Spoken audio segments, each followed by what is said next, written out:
Boris Johnson will press ahead with a controversial COVID vaccine passport plan tomorrow to allow people to return to the things they love as safely as possible. The Prime Minister, who used his Easter message to promise brighter days ahead, brushed off warnings from backbenchers as he gave the pilot scheme the green light. A Liverpool comedy club will be the first to test the system next week.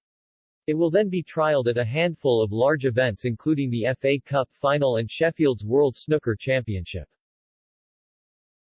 Pubs, restaurants and businesses will not require passports for now, and the government says some sectors, including essential shops and public transport, will remain exempt. But the scheme is likely to be rolled out further, WTH officials suggesting it could help see the end of social distancing. Those attending the trialed events will need a COVID certificate that will show they have been vaccinated or have already had, and so have natural immunity to, the virus. A recent negative test will also show on the certificate and allow entry. The certificate can be displayed on a phone, but the NHS is also working on non-digital alternatives. The government is also in talks with the organizers of the Brit Awards to be a 10th event in the pilot scheme. Evidence will be reviewed after the events to assess transmission risks in different settings. Mr. Johnson said, "We have made huge strides over the past few months with our vaccine program and everyone in the country has made huge sacrifices to get us to this stage in our recovery from COVID-19. We are doing everything we can to enable the reopening of our country so people can return to the events, travel and other things they love as safely as possible, and these reviews will play an important role in allowing this to happen." The plan to go ahead with vaccine passports comes despite the threat of a huge rebellion in Parliament on the issue, with 40 Tory MPs joining a cross-party group of 70 signing a letter opposing the idea. Labour leader Sir Keir Starmer has also described the proposal as un-British and raised concerns about personal freedom, indicating his party may join rebels in opposing the scheme. It had been indicated that the scheme would be in place for less than 12 months in a bid to quell any rebellion. But a Downing Street source refused to confirm this time limit, saying, "That is pure speculation. We just don't know yet." Amid fears that vaccine passports would create Checkpoint Britain, a number of Tory MPs have made it clear they will join opposition parties to oppose them. Sir Graham Brady, who chairs the 1922 Committee of Backbench Tory MPs and who has backed the Sunday Express's Protect Our Freedoms campaign, said, "With high levels of vaccination protecting the vulnerable and making transmission less likely, we should aim to return to normal life, not to put permanent restrictions in place."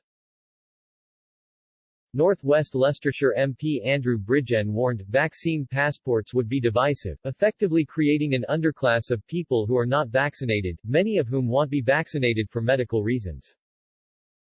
"It's a major infringement of civil liberties," he warned. Parliament needs to be vigilant.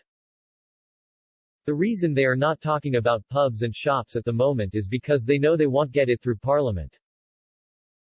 "We need to make sure this is not the thin end of a very authoritarian wedge." Former Lib Dem leader Tim Farron also criticized the idea of vaccine passports.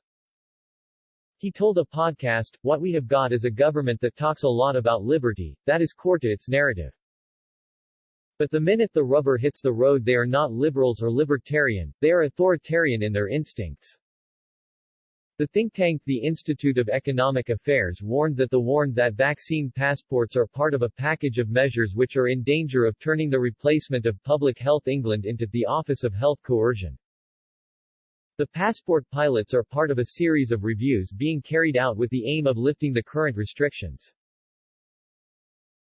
A social distancing review will consider the safest approach to allowing closer contact between friends and families. It will also look at ways of increasing transport capacity and reducing distancing requirements at work. It is understood that the outcome of the COVID certificate trials could have a bearing on changes to social distancing regulation. The government also confirmed it will press ahead with a traffic lights system for foreign travel.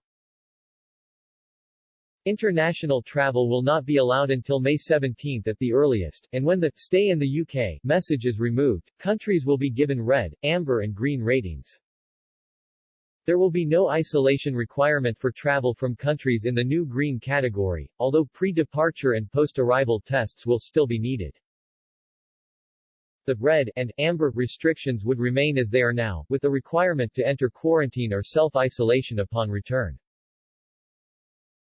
In his Easter message, Mr. Johnson praised the work of Christians during the crisis and acknowledged that the last 12 months have been very tough times. But he added, as ever, the arrival of Easter brings with it new hope and, this year more than ever, it brings the promise of brighter days ahead for us all. COVID vaccinations live image, express. His optimistic tone came as the number of people who received their second dose passed 5 million. The number of people getting their second dose reached 5,205,505 or 9.9% of all adults, while 31,425,682 59. 9% or adults, have now received their first dose. There were a further 10 deaths, the lowest since September 10, and 3,423 new cases reported yesterday, SAT.